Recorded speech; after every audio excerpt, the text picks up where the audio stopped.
Alright, so now I've got some more miles on the bike. I figured I'd go ahead and do an update video. I ticked off about 1,300 miles so far, so I'm definitely due for my first service.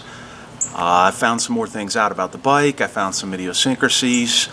All in all, it's a great bike. I love it. I've been enjoying every moment of it. I just got back from Maggie Valley, which is in the Smokies. Hope everyone had a great Thanksgiving, those that celebrate it. I know I did. The bike was a blast. I had it trailered up there, which is about 5 hours from where I live.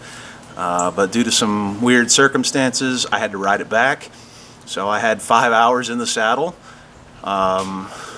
with real no brakes, except to put fuel in the tank. And it's a small tank, so you know, you're getting, what, about 140, 150 before you got to stop. So let's talk about the bike. A few things. It handles phenomenally. Better than any other Harley I've ever ridden. Now the bike begs to be ridden a little bit more aggressive than you would ride your standard cruiser. The pullback on the drag bars, the angle of the saddle, they just beg for you to lean into it a little bit. When you get that slight bend in your elbow, as you're kind of leaning forward and you've got a light touch on the bars, all of a sudden your rear end just seems to fit in the saddle. And the bike just seems to respond. Your knees are tucked into the tank. It's not like your normal cruiser where, you know, you're riding on some apes, or, you know, you've got some pullback beach bars or something, and you just sit straight up and down. This one really wants you to get into a slight tuck to get the most out of the bike. I rode around Maggie Valley, which on the Blue Ridge Parkway, Deals Gap, Tail of the Dragon. Any of you guys know what that is? A few things that I didn't like. These damn controls up here. I'm dragging heels. The bike has way more in it than the hard parts will let me have. You know, you can compensate for having, you know, a low, what do we say? Not enough ground clearance. You can compensate for not having enough ground clearance by slightly hanging off. But when you're riding on public roads as opposed to like a racetrack, and you hang off and you're doing it, you know, around, say, a left-hand curve, you run the risk of having your head taken off by an oncoming cage. So I pushed it as hard as I could while still trying to stay in the saddle and keep my head from getting ripped off. Knocked off some chicken stripes. I think I've still got about an inch on the edge of my tires that I really wasn't able to get the bike down. The guy that was leading our group, he wasn't pushing a very fast pace, so I didn't really get to sling it in, so to say. But it took everything I threw at it and just begged for more. Nothing unsettled the suspension. If you hit something, you know, mid-apex, you're coming in and you find that road anomaly that, you know, would jar your suspension, it sucked it up. It ate up everything that I possibly threw at it. Nothing unsettled it. I never felt like my rear end was going to kick out. I never felt like I was underbraked, underpowered. I was able to hit the right gear and power up and out of the curves.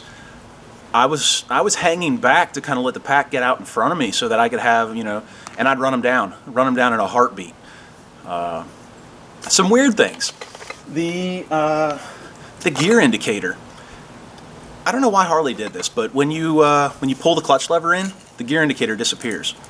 Now, we all know just because the clutch lever's in, the transmission can still be in gear.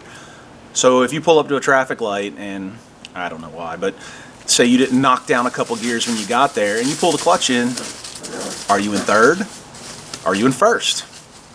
Don't know. Clutch pulled in, gear indicator disappears. Just strange. I don't know why. The seat is, the material's kind of cool. It's got enough friction to it that you can slide off of it and, you know, feel comfortable. But it's not so sticky, I guess, that you can't move around in it. So the long haul, I spent, like I said, 5 hours in the saddle. These forward controls maybe, you know, aren't the most comfortable for me. You're kind of sitting You know, you kind of get a slight tuck or sit upright, but where your feet are on the pegs, kind of causes my legs to bow, eats up my hip flexors a little bit. It just might be my body type. I did find that I could flip the rear pegs down and I would tuck my feet back kind of a la sport rider, and that would give me a good bit of relief. And you know, my back didn't bother me. The only thing I was really having troubles with was my hip flexors. So bike was really comfortable. I could spend another 5 hours on the saddle and, you know, do it again tomorrow, and I just got in yesterday. I have made some upgrades to it. I did put the Two Brothers exhaust on, I have put the Cobra air filter on, and I've done the initial tune with a Screaming Eagle tuner. I've got a cool video coming up for you guys. I'm going to make a bracket for this, and I got a hold of a Windows tablet, and we're going to do some street dyno tuning and see if we can hit all those load cells. In the mountains, it was great. It adjusted the altitude just fine. It ran just fine. There's very little decel pop, no flat spots. When I wanted throttle, I had throttle. It was on demand. Like I said, the brakes were great. The tires that come stock on this thing, I think they're Dunlops. Yeah, they're Dunlop D42 429F on the front and yet D429 on the rear. Excellent grip. Really great tires. Have no complaints about them. Wet, dry, they stick. So, one thing that I'm going to do is this stupid passenger grab handle. That's about to go away. The only thing it's there for is to make you want to just destroy it when you go to take your seat off, because it makes taking the seat off an absolute nightmare. So that's getting ready to get pitched. Other than that, I did have some, it's not a normal Harley if something doesn't fall off, and I had the rubber on this front peg fall off on me. Harley took care of it. My parts are in. I just got to go down to the dealership, get them to put on. While I was there, the dealer guy that was checking it out, the service manager, happened to notice that there was some moisture accumulating in my speedometer. Very minimal. I didn't even really pay it any attention. He immediately ordered me another speedometer. So that was good on them. They've got my gas cap in. We'll see if this one rattles. So I've got to make my appointment, go down there, get all my warranty parts put on. Yeah, so I can without a doubt tell you that the Harley phone mount will works perfect. It held my iPhone 6 Plus all the way back, all 5 hours, didn't move, kept my music jamming. I plugged it into I ran a cable up and around and came down into the factory USB power port, and I was able to rock all the way back. Phone didn't budge. So that was money well spent. I do, you know, you can look at the RAM mounts and things like that, and I think they're going to be comparable to Harley's offering, although not as a you know, say a slick way as mounting as Harley does, since they use the stock bolts. But I can highly recommend the Harley phone mount. It worked great. I've had no issues with it. You know, my wife swore that I was going to lose my phone down the highway. I haven't yet. That's not to say that tomorrow I won't. The Headlight, which is unique to the Fat Bob, works great. I was able to come around. I mean, you turn it on, it's daylight. You're able to see the edges of the road. You go high beam, and it's really great. I don't know what they did, but they finally got something right. It works better. I've got one of those aftermarket LEDs on my Sportster. It works so-so. It's one of those 7-inch round ones that I put into what looks like a factory bucket, and it works okay. It works much better than the standard light, but the Fat Bob's light blows it out of the water. And works great. The Preload Adjuster works great. I said in another video, you know, you move it, your passenger can actually feel it, you can feel it. You can tailor it right to your weight if you think you need a little bit of more movement, or if you're a big guy like me. I mean, I'm sitting right around 265, so I have a little bit of preload on it. The bike doesn't squat down when I get on it. Works great for me where I have it set. The Two Brothers exhaust, I did kind of melt my pant leg down here a little bit, just behind the heat shields. I'm gonna go get some. I think I'm probably gonna get some exhaust wrap and wrap that up, keep me from melting the exhaust leg. Speaking of exhaust, on the factory on the factory Fat Bob exhaust that goes up like this, my daughter did actually manage to burn her leg on it, the inside of her knee. Now, I didn't know she was wearing shorts at the time. I went to pick her up at school. She stepped off the curb rather than stepping onto the peg, and when she swung her leg over, her leg hit the top exhaust, and it kind of sizzled the inside of her knee. She shouldn't have been on the bike with shorts, I know, but I only live a block from the school, so I didn't, you know, it is what it is. Now that I've gone to the Two Brothers, I don't have to worry about that happening. She would have to be pretty dumb or do something very careless in order to burn her leg.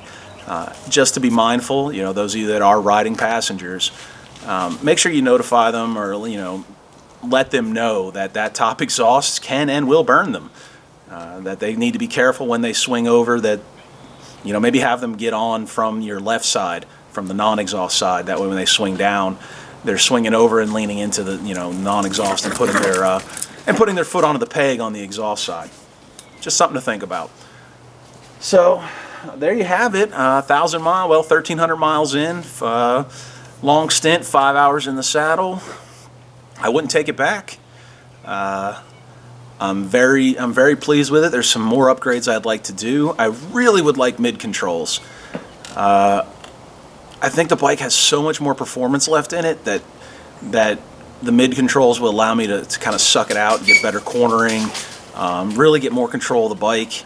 But if you buy everything new out of the Harley catalog, you're looking at dropping $800 to buy factory mid controls.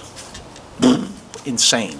So, and not to mention, in order to change from forwards to mids, you got to change the primary cover. There's the throttle engagement bolt goes like through the primary cover, so you got to get a whole nother primary cover. That's like $200, and the mounts are each like $150, and, you know, cha-ching, cha-ching, cha-ching, it adds up quick. I did call to a couple of the dealers to see if they've got anybody that, you know, would buy a Street Bob or a lowrider that might be looking to do a forward mount conversion, if they had any mid-control takeoffs. So I'm crossing my fingers. In the meantime, I guess I'll learn to pick my heels up when I go around curves, and I can actually put the feelers down so I don't get my foot ripped off.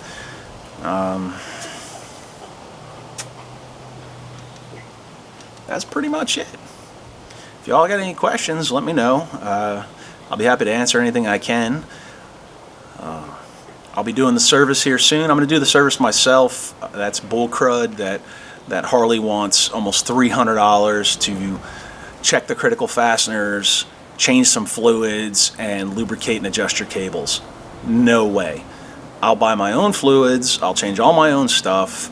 That way I know it's done right, not done by some hack mechanic on the third shift waiting to get to a cash bike as, you know, there's some other, you know, bigger paying job waiting. No, I'm going to do my own stuff. They cannot void your warranty because you don't do the services there. Just keep your receipts of the products you've used. You know, keep a little maintenance book or something. Make yourself a folder. When I go to do the service, I'll bring you guys along. You can see me. You can see that disaster as I probably pour oil over my garage or find some way to smack myself in the face with something. I don't know. There's always something that's going to go on. So, all right. There you go, YouTube. 1,000 miles in. I wouldn't take her back. Have a good one. Oh yeah, one more thing. That stupid kickstand does not like to fully slide out. It loves to grab the freaking cement or whatever it is you're putting it on. So when you kick it out and it doesn't want to lay down, wiggle the bars. When you just kind of wiggle the bars back and forth, for some reason, it lets the bike tip over and lock the jiffy stand in place. So there you go. There's your tip for the day.